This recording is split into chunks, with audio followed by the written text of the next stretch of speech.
Earl went to Oregon and bought a bull. He brought this bull home. He bought this bull as he was weaned. He was about 10 months old.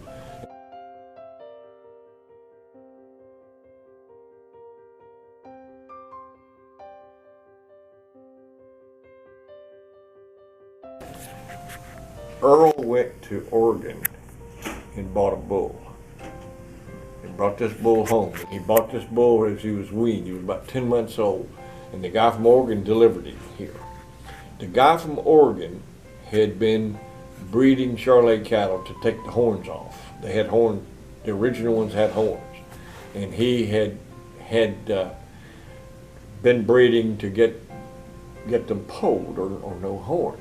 And the calf that Earl bought, the old man's name was Andrews. Mr. Andrews said, and Earl told me this many times, Mr. Kindig, I think you got the one. And he did. Oh. He did. Anyway, the bull was sired no calves with horns. He took the horns off. An outfit in Arkansas found out about this bull and came up here to look at him, and there was money. Everyone knew it. And they met, they came and they spent a weekend, and they looked at the bull and talked, and they came back the next morning and went in the kitchen and around her table when Betty had taken the cookies out of the oven. And on her way to the table, the question was popped, now Mr. Kindig, have you got a figure on the bull? And Earl said, I'd like 50,000 for a half interest. She dropped her cookies on the floor. Lyle got furious. Lyle just hit the ceiling because his argument was, you got a chance to make some money and you blew it. And the guy said, and I'll tell you who it was. It was the people that owned A1 Sauce. Wow. Before they sold the Kraft. And the guy said, Mr. Kindig, if that's what you want, that's what we'll pay. And they bought him. Half interest. Now the story goes on. 3 years later, the company it was called Johnny Cake Ranch in Arkansas. Johnny Cake Ranch had a big sale. And the feature was they were going to sell a half of their half of the bull. And they did. And their half brought $41,000. The contending bidder had bid $40,000. And Earl walked to him after the sale and he said, I own the other half. Would you pay $40 for half of my half? And the guy said, yeah. That made the bull worth $164,000. Wow. Yeah.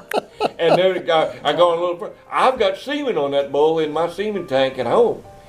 And Earl gave it to me. He said, I want it. I'm not going to use it anymore. And we got a cow bred to him. Just bred it. That is far out. Wow. But it was one. It came from a guy in Oregon who was experimenting. And I'm going a little further. Wait a minute, I'll have to think of it. There was a family in Harrisonburg, in the poultry business. I can't even think of their name. Big time poultry. Wampers. Wampers bought a bull at the same time. Same breeding. Actually, they had first choice and Earl had second choice. And Wampers didn't work. He sired horns. Oh. He sired horns. So Mr. Andrews knew exactly what he was talking about. I think you got the one. He said, I think you got the one. Wow. That's an incredible story. And his name was ACR, which is Andrews Charlais Ranch, Alfalfa John, 072. Now, the 72 would have been the year? I think it probably was. Okay. But I don't know that for sure. Yeah. But it's stuck on behind him. Behind his Wow, that is really interesting. in Little Stuarts Draft. Yeah. He, Earl also in that Charlais business broke several Virginia records in putting bulls on tests. The Charlais bulls outgained everything else and then outsold them. I think he sold one in.